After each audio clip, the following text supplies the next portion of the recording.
بسم اللہ الرحمن الرحیم۔ السلام علیکم۔ آج سے 47 سال پہلے اس دنیا کے باسیوں نے اپنے گھر یعنی اس پیارے سے خوبصورت سے نیلے سیارے کی تمام معلومات کو سونے سے بنی ایک ڈسک میں ریکارڈ کر کے خلا میں بھیج دیا تھا۔ اس ڈسک نے اب دوبارہ کبھی واپس لوٹ کر نہیں آنا، اور یہ معلومات بھیجنے کا مقصد یہ تھا کہ آج سے کئی صدیوں بعد کہ جب شاید انسان کا نام و نشان تک مٹ جائے گا، تب بھی دنیا کی تمام انفارمیشن اس ڈسک میں محفوظ خلا میں سفر کر رہی ہوگی، وقت کی قید سے آزاد۔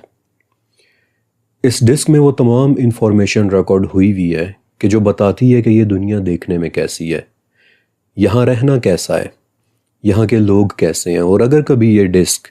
دور کی خلا میں موجود کسی مخلوق کو مل گئی اور اگر وہ مخلوق عقل و شعور رکھتی ہوئی تو یقیناً اس کے دل میں اس دنیا کو مزید جاننے کی ایک خواہش ضرور پیدا ہوگی، کیونکہ اس ڈسک میں سننے کے لیے اسے کچھ بڑی ہی زبردست چیزیں ملنے والی ہیں۔ ایک بچے اور اس کی ماں کے ہنسنے کی آواز، قرآن، بائبل اور توریت کی کچھ آیات، اس دنیا کی کچھ تصاویر۔ اگر یہ ڈسک کبھی کسی ایسی مخلوق کو ملی کہ جو 5th ڈیمینشنل بینگ ہوئی تو اس بات میں کوئی شک نہیں کہ فوراً متجسس ہو کر وہ مخلوق اس دنیا تک آئے گی، کیونکہ اس ڈسک کے اندر دنیا کا ایک کازمک ایڈریس، ایک نقشہ بھی بنا ہوا ہے، اور آج سے ہمارا ایک نیا سفر شروع ہونے والا ہے۔ اس 5th ڈیمینشنل مخلوق کی طرح آج ہم اس دنیا پر آ کر اپنا پہلا دن گزاریں گے، اور سب سے بڑے فائدے کی بات یہ ہے کہ ہم ایک 5th ڈیمینشنل مخلوق کی طرح کے وزٹر ہیں، ٹائم اینڈ سپیس کی قید سے آزاد۔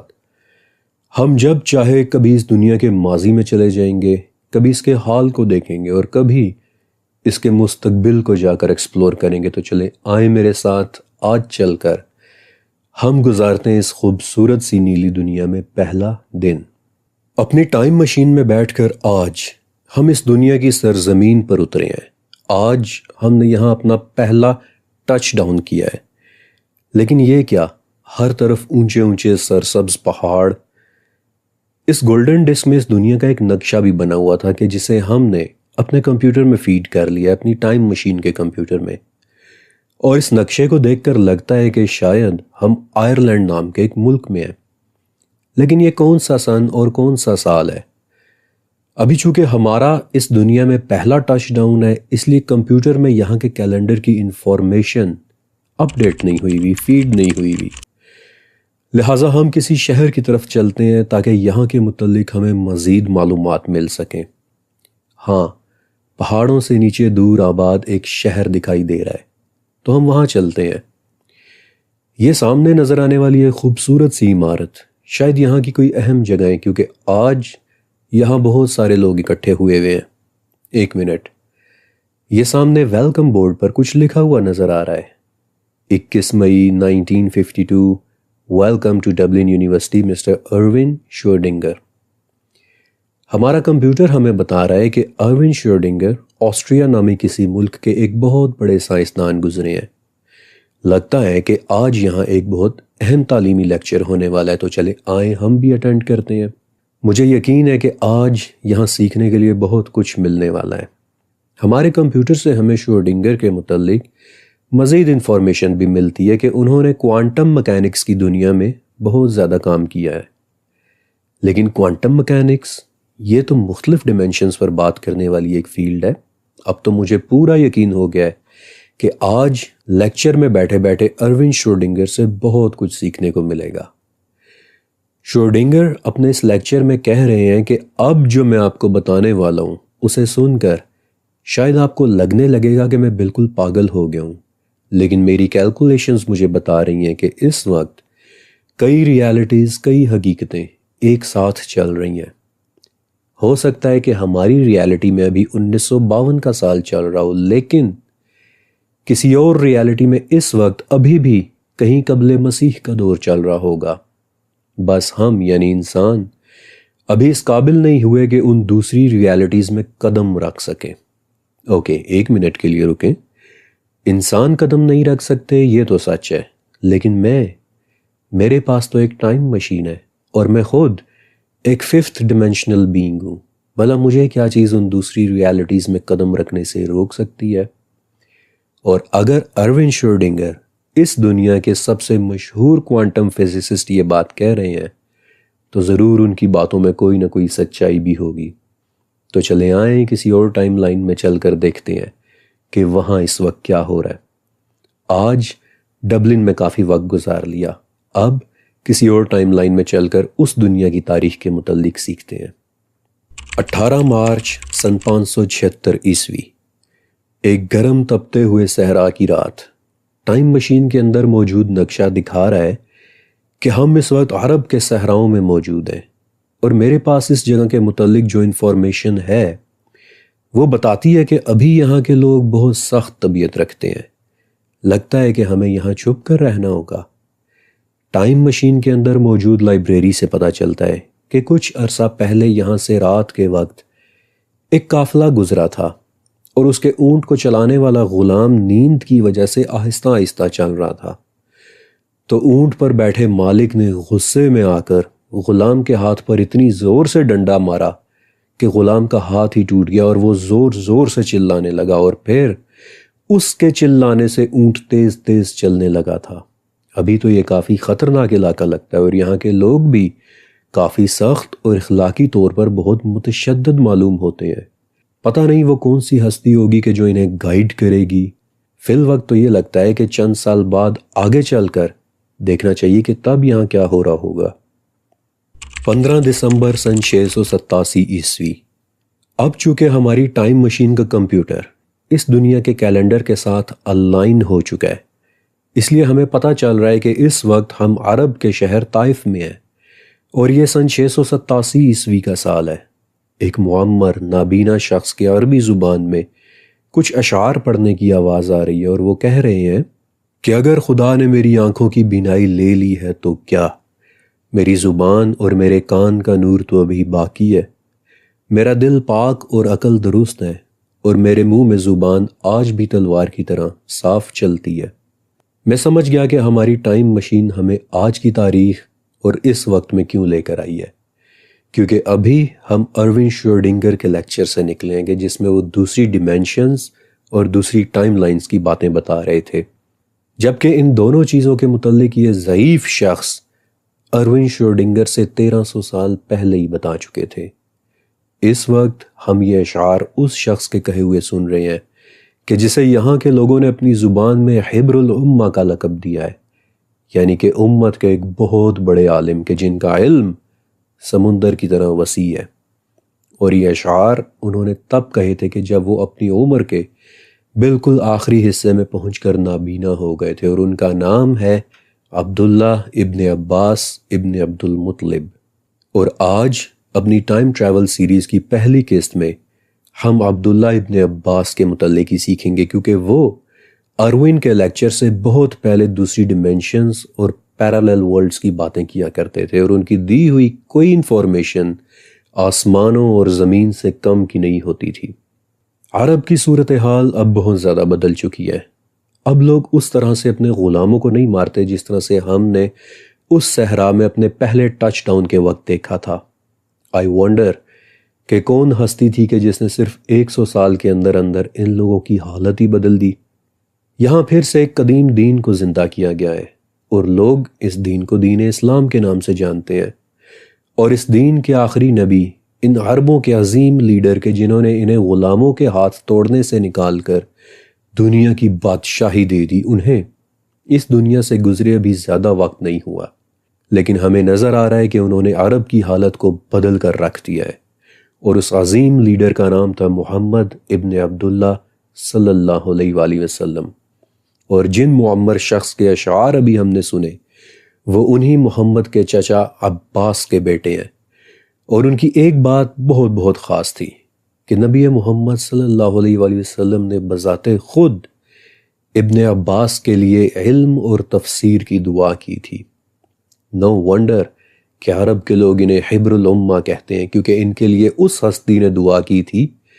کہ جس کے آنے کے بعد صرف 100 سال کے اندر عربوں کی حالت اس طرح بدل گئی کہ کہاں یہ اپنے غلاموں کو مار مار کر ان کے ہاتھ توڑا کرتے تھے، اور کہاں آج یہ اپنے وقت کی ایک سب سے عظیم سپر پاور بن کر ابھر رہے ہیں۔ کاش کہ میں آپ کو ابن عباس کا چہرہ دکھا سکتا ہوتا، کیونکہ دیکھنے میں یہ ایک انتہائی خوبصورت صحابی تھے۔ گورا چٹا رنگ، گلابی گال اور سفید نورانی داڑھی، لیکن ان کے علم کا زمانہ بہت کم عمری سے ہی شروع ہو گیا تھا۔ حالانکہ ابن عباس بہت کم عمر تھے، لیکن اس کے باوجود دوسرے خلیفہ حضرت عمر بن خطاب رضی اللہ تعالیٰ عنہ انہیں اہم ترین مشوروں میں شامل کیا کرتے تھے۔ آج ہم 1300 سال پہلے کے عرب میں ایک ففتھ ڈیمینشنل بینگ کی طرح وقت اور زمانے کی قید سے آزاد ایک ایسی ٹائم لائن میں ہے کہ جہاں 7ویں صدی کے عربیہ کا دور چل رہا ہے۔ ابن عباس کے ایک سٹوڈنٹ طاؤس محدث سے کسی نے پوچھا کہ اور بھی بہت بڑے بڑے صحابی زندہ ہیں، تو تم انہیں چھوڑ کر ابن عباس کی درسگاہ میں کیوں بیٹھتے ہو؟ تو آگے سے طاؤس نے جواب دیا کہ میں نے 500 صحابہ کرام کو اپنی آنکھوں سے دیکھا ہے، اور میں نے یہ بھی دیکھا ہے کہ جب صحابہ کے درمیان کسی بات پر اختلاف ہو تو وہ ابن عباس ہی کے پاس تشریف لاتے ہیں، اور آخر میں فیصلہ ابن عباس کی رائے ہی کے اوپر ہوتا ہے۔ اس لیے میرا دل کہتا ہے کہ ابن عباس کا علم واقعی بہت وسیع ہے، اور آخر علم وسیع کیوں نہ ہوتا، ان کے علم کا شوق بھی تو دیکھیں۔ ابن عباس کہتے ہیں کہ جب مجھے پتہ چلتا کہ کسی صحابی کے پاس کوئی ایسی حدیث ہے جس کا مجھے علم نہیں ہے، تو میں دن کے وقت ان کے دروازے پر پہنچ جاتا اور وہیں ایک طرف ہو کر بیٹھ جاتا۔ حالانکہ دوپہر کی تیز اور گرم ہوائیں بہت ساری مٹی اڑا کر مجھ پر ڈال دیتی، لیکن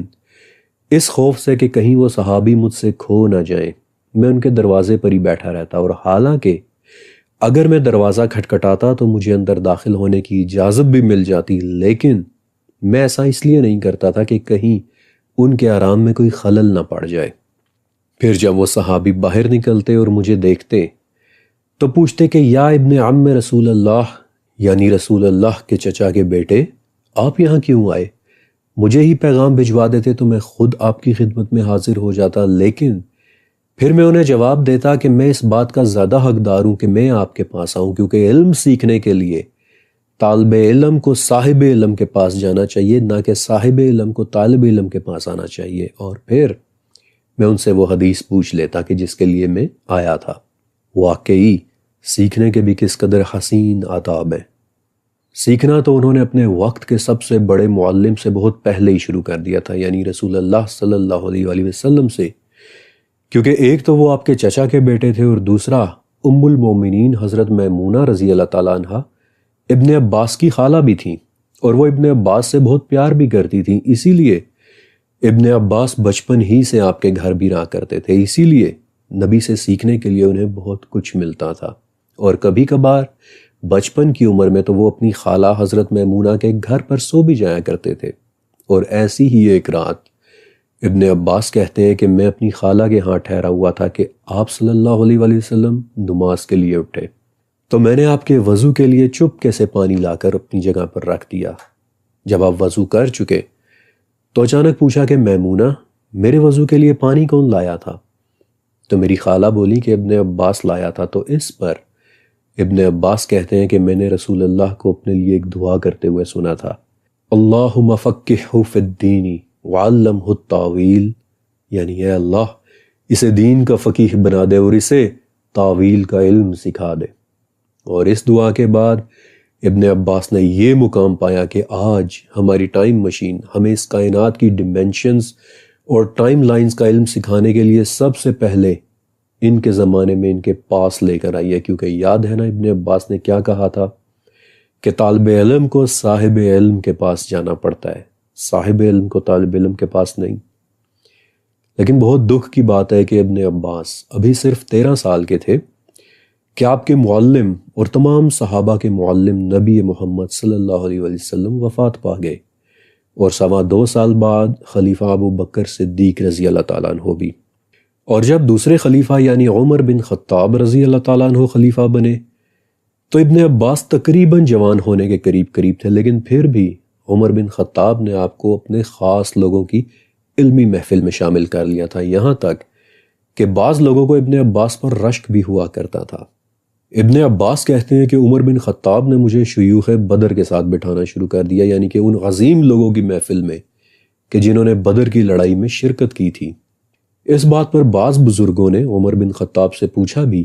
کہ یا خلیفۃ المسلمین، آپ اس نوعمر کو اس محفل میں کیوں بٹھاتے ہیں؟ یہ تو ہمارے بچوں کے برابر کا ہے۔ تو عمر بن خطاب آگے سے کہتے کہ یہ وہ بچہ ہے کہ جس کی قابلیت تم سب کو معلوم ہے، یعنی کہ یہ وہ بچہ ہے کہ جس کے علم کے لیے دعا نبی پاک علیہ السلام نے خود کی تھی۔ کیا تم دیکھنا چاہو گے کہ اس کا علم اسے کیا سکھاتا ہے؟ اور پھر عمر بن خطاب نے ابن عباس کو بلایا اور ان سب لوگوں کے سامنے سورہ نصر کی تلاوت کی کہ جب اللہ کی مدد اور فتح آ جائے اور تو لوگوں کو اللہ کے دین میں جوگ در جوگ داخل ہوتا دیکھ لے تو حمد کے ساتھ اپنے رب کی تسبیح بیان کر، اس سے مغفرت کی دعا مانگ، بے شک وہ بڑا ہی توبہ قبول کرنے والا ہے۔ یہ تلاوت کرنے کے بعد عمر بن خطاب نے لوگوں سے پوچھا کہ کیا تم میں سے کوئی مجھے سورہ کا مطلب بتا سکتا ہے؟ کسی نے کہا کہ ان آیات میں ہمیں حکم دیا گیا ہے کہ ہم اللہ کی بڑائی بیان کریں، کوئی کہنے لگا کہ ہم اس سے استغفار کریں، اور کوئی کہنے لگا کہ ہمیں چاہیے کہ ہم اس کا شکر ادا کریں کہ اس نے ہمیں کافروں پر فتح دی، اور بعض نے کہہ دیا کہ نہیں، ہمیں نہیں معلوم کہ آپ کیا جاننا چاہ رہے ہیں۔ اس پر عمر بن خطاب نے ابن عباس سے پوچھا کہ عباس تمہارا کیا خیال ہے؟ تو ابن عباس نے کہا کہ نہیں،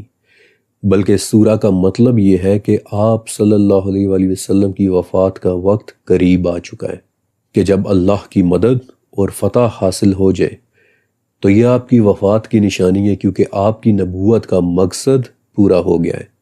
اس لیے اب آپ اپنے رب کی حمد اور تسبیح کریں اور اس کی مغفرت طلب کریں۔ اور اس بات پر تمام بڑے بڑے صحابی خاموش ہو گئے، اور عمر بن خطاب بولے کہ جو تم نے بتایا ہے ابن عباس بالکل ایسا ہی ہے۔ اور پھر عمر بن خطاب نے باقی صحابہ کی طرف دیکھ کر پوچھا کہ یہ دیکھنے کے بعد بھی تم مجھے کچھ کہہ سکتے ہو؟ نبی کریم صلی اللہ علیہ وآلہ وسلم کی دعا کے بعد ابن عباس قرآن کو اس طرح سمجھنے لگ گئے تھے کہ دوسروں کے لیے اس طرح سمجھنا ممکن ہی نہیں تھا۔ ایک اور بڑی زبردست مثال کہ ایک مرتبہ حضرت عمر رضی اللہ تعالیٰ عنہ نے صحابہ کی ایک محفل میں سوال کیا کہ نبی کریم علیہ السلام نے فرمایا تھا کہ لیلۃ القدر رمضان کے آخری عشرے کی طاق راتوں میں آتی ہے، تمہارا کیا خیال ہے کہ وہ کس رات میں آتی ہے؟ اب ظاہر ہے کہ حضرت عمر رضی اللہ تعالیٰ عنہ ایک علمی محفل میں ایک علمی گفتگو شروع کرنا چاہ رہے تھے، تو کچھ لوگوں نے جواب دیا کہ پہلی رات، کچھ نے کہا کہ تیسری، کچھ نے کہا کہ پانچویں، اور اسی طرح بعض نے جواب دیا کہ ساتویں اور نویں رات۔ عمر بن خطاب نے ابن عباس سے پوچھا کہ ابن عباس تم کچھ کیوں نہیں بولتے؟ ابن عباس نے کہا کہ اگر آپ پوچھیں گے تو میں ضرور بولوں گا۔ عمر بن خطاب نے کہا کہ میں نے تمہیں یہاں بولنے کے لیے ہی بلایا ہے۔ ابن عباس نے پھر کہا کہ میں صرف اپنی ذاتی رائے دوں گا۔ عمر بن خطاب کہنے لگے کہ میں تمہاری ذاتی رائے کو ہی جاننا چاہتا ہوں۔ آپ دیکھ رہے ہیں کہ عمر بن خطاب کس طرح ابن عباس سے سیکھنے کی کوشش کر رہے ہیں۔ بہرحال ان کے سوال پر ابن عباس نے سورہ عبس کی 25، 26، 27، 28، 29، 30 اور 31 نمبر آیات تلاوت کی، 7 آیات تلاوت کی کہ ہم نے آسمان سے پانی برسایا، پھر زمین کو پھاڑا، پھر اس میں سے اناج اگائے، پھر انگور اور ترکاری، پھر زیتون اور کھجور اور گنجان باغات اور میوہ اور گھاس۔ اور پھر ابن عباس کہتے ہیں کہ عمر بن خطاب یہ 7 باتیں ہیں، اور میں نے اللہ کے رسول سے سیکھا ہے کہ اللہ نے 7 کے عدد کو بہت زیادہ اہمیت دی ہے، آسمان بھی 7 ہیں، زمینیں بھی 7 ہیں، تو میری ذاتی رائے یہ ہے عمر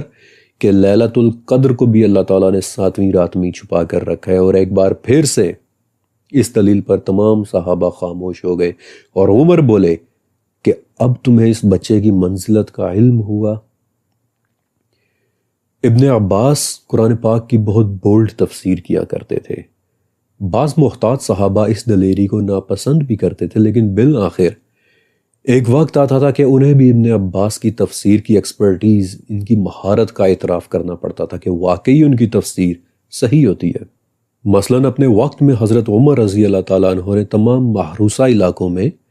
یعنی کہ وہ تمام علاقے کے جو مسلمانوں کے انڈر آتے تھے، وہاں حفاظ کرام مقرر کر دیے تاکہ وہ لوگوں کو قرآن کی تعلیم دیں۔ اب ایک دن ابن عباس عمر بن خطاب کے پاس بیٹھے تھے کہ کوفہ سے ایک خط آیا کہ یا امیر المومنین، کوفہ والوں نے اتنا اتنا قرآن پڑھ لیا ہے۔ یہ سن کر عمر بن خطاب نے تکبیر کا نعرہ لگایا، لیکن ابن عباس بولے کہ اب ان لوگوں میں اختلاف کا بیج پڑ گیا ہے۔ عمر بن خطاب نے غصے سے پوچھا کہ یہ آپ کیا کہہ رہے ہیں، لیکن ابن عباس وہاں سے اٹھ کر اپنے گھر چلے گئے۔ لیکن خلیفہ کے دل میں ابن عباس کی یہ بات بار بار کھٹکتی رہی، لہٰذا انہوں نے ابن عباس کے گھر ایک آدمی کو بھیجا۔ ابن عباس نے آنے سے انکار کر دیا۔ انہوں نے دوبارہ آدمی کو بھیجا اور اس سے کہا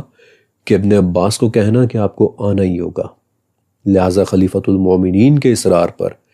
ابن عباس آ گئے۔ عمر بن خطاب نے پوچھا کہ ابن عباس کیا آپ نے اپنی کوئی ذاتی رائے ظاہر کی تھی؟ انہوں نے کہا کہ دوبارہ ایسا نہیں ہوگا یا خلیفۃ المسلمین۔ عمر بن خطاب نے کہا کہ جو آپ نے اس وقت کہا تھا وہ آپ کو دوبارہ بتانا ہی پڑے گا۔ تو اس پر ابن عباس بولے کہ اس وقت آپ کو بتایا گیا تھا کہ کوفہ والوں نے اتنا اتنا قرآن سمجھ لیا ہے، اور میں نے کہا تھا کہ اب ان لوگوں میں اختلاف پیدا ہو گیا ہے۔ تو عمر بن خطاب بولے کہ ہاں ایسا ہی ہے، تو مجھے بتائیں کہ آپ کو ایسا کیوں لگا کہ ان میں اختلاف پیدا ہو گیا ہے؟ تو ابن عباس نے البقرہ کی 204 نمبر آیت تلاوت کی کہ لوگوں میں کچھ ایسے بھی ہیں کہ جن کی باتیں دنیا میں آپ کو خوش کر دیتی ہیں اور وہ اپنے دل کی باتوں پر اللہ کو گواہ بھی بناتے ہیں، لیکن در حقیقت وہ زبردست جھگڑالو لوگ ہیں۔ اور یہ آیات سن کر اچانک عمر ابن خطاب خاموش ہو گئے اور کہتے کہ ہاں واقعی ایسا ہی ہے۔ اور پھر بعد میں کوفہ میں جو ہوا وہ تاریخ میں کسی سے ڈھکا چھپا نہیں ہے۔ ابن عباس کی تفسیر کا واقعی کوئی جواب نہیں تھا۔ البتہ ابن عباس کی ایک بات بہت ہی زبردست تھی کہ ان کی بتائی ہوئی اکثر باتیں ہوتی وہی تھی کہ جو انہوں نے نبی کریم صلی اللہ علیہ وآلہ وسلم سے سنی ہوتی تھی، لیکن اکثر وہ باتیں بتاتے وقت احتیاطاً ابن عباس نبی علیہ السلام کا نام نہیں لیتے تھے۔ اس کی ایک وجہ تھی بھی، اور وہ یہ کہ نبی کی وفات کے وقت ابن عباس کی عمر صرف 13 یا 14 سال تھی، اس لیے انہیں قرآن کے علم پر تو بہت عبور تھا، لیکن حدیث کے معاملے میں وہ بہت احتیاط سے کام لیتے تھے، کیونکہ بہت چھوٹے تھے کہ نبی علیہ السلام کی وفات ہو گئی تھی، اور وہ اکثر لوگوں سے کہا کرتے تھے کہ کیا تمہیں قال رسول اللہ کہتے ہوئے خوف نہیں آتا کہ تم کتنی بڑی ہستی سے باتیں منسوب کرتے ہو؟ اسی لیے اکثر جو باتیں انہوں نے نبی علیہ السلام سے سنی بھی ہوتی تھیں ان پر بھی احتیاطاً وہ نبی کا نام نہیں لیتے تھے کہ کہیں الفاظ کی کمی بیشی کی وجہ سے مجھ سے کوئی غلطی نہ ہو جائے۔ اس لیے اکثر ابن عباس رضی اللہ تعالیٰ عنہ دوسرے صحابہ سے حدیثیں اکٹھی کرتے نظر آتے ہیں، لیکن پھر بھی اس کے باوجود ان کے سٹوڈنٹس کی تعداد اتنی زیادہ تھی کہ ابو صالح تابی کہتے ہیں کہ میں نے عبداللہ ابن عباس کی طرف سے ایک ایسی علمی مجلس دیکھی ہے کہ اگر سارا قریش بھی اس پر فخر کرے تو وہ غلط نہیں ہوں گے کہ ہمارے درمیان ابن عباس رہتے ہیں۔ تابعی کہتے ہیں کہ ایک دفعہ میں ابن عباس کے گھر کے باہر کھڑا تھا تو وہاں میں نے لوگوں کا ایک بہت بڑا ہجوم دیکھا، اور مختلف سیشنز میں ابن عباس ان لوگوں کو اٹینڈ کر رہے تھے۔ پہلے قرآن کے متعلق سوال کرنے والوں کو، پھر حرام و حلال اور فقہ کے متعلق سوال کرنے والوں کو، پھر فرائض کے متعلق سوال کرنے والوں کو، پھر عربی زبان، شاعری، ادب اور انشاء کے متعلق سوال کرنے والوں کو۔ ابو صالح تابعی کہتے ہیں کہ میں نے آج تک کبھی کسی شخص کی اتنی بڑی علمی محفل کبھی نہیں دیکھی تھی۔ شقیق کہ جو ایک تابعی ہیں کہتے ہیں کہ ایک مرتبہ حج کے موسم میں عبداللہ ابن عباس نے ایک خطبہ دیا تھا۔ اس خطبے میں انہوں نے سورہ نور کی تفسیر بیان کی تھی، اور میں کیا بتاؤں کہ وہ کیا تفسیر تھی۔ اس سے پہلے نہ میرے کانوں نے ایسی باتیں سنی اور نہ میری آنکھوں نے ایسی مہارت دیکھی۔ اگر فارس اور روم والے اس تفسیر کو سن لیتے تو واللہ انہیں اسلام قبول کرنے سے کوئی چیز نہیں روک سکتی تھی۔ اور وہ تفسیر بیان کرتے ہوئے ابن عباس اتنا میٹھا بول رہے تھے کہ میرا دل چاہ رہا تھا کہ ان کا چہرہ چوم لوں۔ صحابہ کے آخری دور میں کہ جب ایک ایک کر کے تمام صحابہ وفات پانے لگے اور ان کی جگہ نئے مسلمان ہوئے، عجمیوں کے ہاتھ میں اتھارٹی آ گئی، تو آہستہ آہستہ لوگوں میں سے تقدیر کے متعلق ایمان اٹھنے کی رپورٹس آنے لگیں۔ ایسے ہی ایک شخص کے متعلق جب ابن عباس کو پتہ چلا کہ وہ تقدیر کو نہیں مانتا، تو اس وقت ابن عباس بہت ضعیف اور نابینا ہو چکے تھے، لیکن پھر بھی لوگوں سے کہا کہ مجھے اس شخص تک لے کر جاؤ۔ لوگوں نے پوچھا کہ ابن عباس آپ اس کے پاس جا کر کیا کریں گے؟ تو کہنے لگے کہ میں اسے ہاتھ سے پکڑوں گا، اگر میرے ہاتھ میں اس کی ناک آ گئی تو میں اس کی ناک مروڑوں گا، اگر میرے ہاتھ میں اس کی گردن آ گئی تو میں اس کی گردن مروڑ دوں گا۔ میں نے اپنے پیارے نبی سے سنا تھا کہ تقدیر کا انکار اس امت کا سب سے پہلا شرک ہوگا، لیکن آج جو چیز ہمیں 7ویں صدی کے عربیہ میں لے کر آئی تھی وہ ابن عباس کا دوسری ڈیمینشنز کے متعلق علم تھا، دوسری دنیاؤں کے متعلق علم تھا، دوسری ٹائم لائنز کے متعلق علم تھا، بالکل ویسے ہی کہ جیسے ہمارے پہلے ٹچ ڈاؤن میں ہم نے آروین شروڈنگر کو کہتے سنا تھا کہ اس وقت ہماری ٹائم لائن کے ساتھ ساتھ کئی اور ٹائم لائنز چل رہی ہیں، اور ہو سکتا ہے کہ یہ بات سننے کے بعد آپ میرا یقین ہی نہ کریں۔ واقعہ یہ ہے کہ ایک مرتبہ کسی شخص نے ابن عباس سے الطلاق کی 12ویں آیت کی تفسیر پوچھی کہ اللہ وہ ہے کہ جس نے 7 آسمان بنائے اور انہی کی طرح زمین بھی۔ تو ابن عباس نے کہا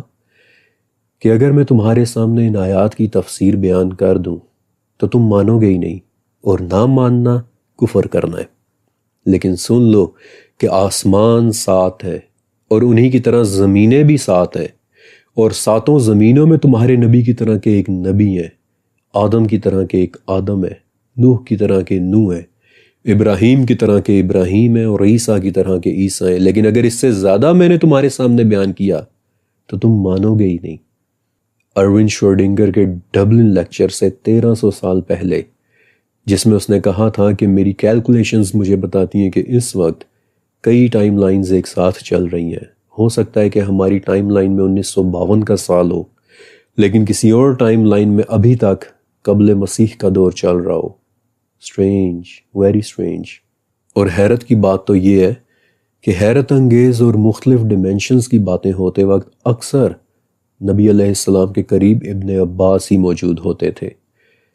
مثلا ایک مرتبہ ایک شخص آپ صلی اللہ علیہ وسلم کے پاس آیا اور کہنے لگا کہ یا رسول اللہ، میں نے آسمان سے ایک عجیب سی چیز کو نیچے اترتے دیکھا ہے، اور دیکھا ہے کہ وہ میری طرف ہی آ رہی ہے۔ پہلے تو میرے دل میں یہ خواہش پیدا ہوئی کہ میں اس سے بات کروں، لیکن پھر میں ڈر کر اس سے دور ہو گیا۔ اب ابن عباس بھی وہاں موجود تھے اور کہتے ہیں کہ ظاہر ہے وہ شخص آپ صلی اللہ علیہ وآلہ وسلم سے اس چیز کے متعلق مزید جاننا چاہ رہا تھا، لیکن آپ علیہ السلام نے صرف اتنا کہہ دیا کہ اللہ اکبر، اللہ کا شکر ہے کہ اس نے تمہارے دل سے اس کے ساتھ بات کرنے کے وسوسے کو ہی دور کر دیا۔ اب مجھے پورا یقین ہے کہ وہ شخص عرب میں رہنے والے پرندوں سے ضرور واقف ہوگا، اور اسے یہ بھی پتا ہوگا کہ پرندے باتیں نہیں کرتے، لہٰذا اگر اس نے حیرت کے ساتھ اس چیز کو ایک undefined, undetermined, unnamed, unknown باتیں کرنے والی چیز کے طور پر ایکسپلین کیا ہے تو یقیناً آسمان سے اترنے والی مخلوق کوئی اور ہی شے ہوگی۔ اور اگر یہ پبلک فورم نہ ہوتا تو اس حوالے سے میں اپنی پرسنل تھیوری کو آپ کے ساتھ ضرور شیئر کرتا کہ وہ کیا چیز ہو سکتی تھی۔ لیکن اس سے پہلے کہ اب عرب کے اس صحرا میں ہمیں اور ہماری ٹائم مشین کو بھی کوئی دیکھ لے، ہمیں یہاں سے چلنا چاہیے، کیونکہ آج ہم نے بہت کچھ سیکھا ایک ایسے شخص کی زندگی کے متعلق کہ جسے مسلمان حبر الامہ کہتے ہیں، امت کا وہ عالم کہ جس کا علم سمندر جتنا وسیع ہو۔ ایک 5th ڈیمینشنل بینگ ہونے کے ناطے میں یہ بات ضرور کہہ سکتا ہوں کہ وہ لوگ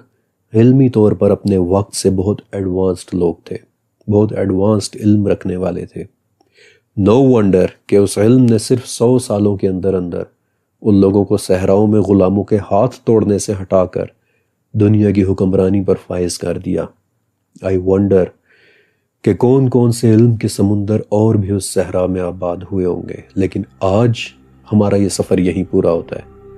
اور انشاءاللہ اگلی قسط میں ہماری ٹائم مشین ہمیں ایک نئی تاریخ، ایک نئے سال اور ایک نئے دن میں لے کر جائے گی۔ کہاں؟ یہ تو اب آپ کو اگلی قسط میں پتہ چلے گا۔ اللہ حافظ۔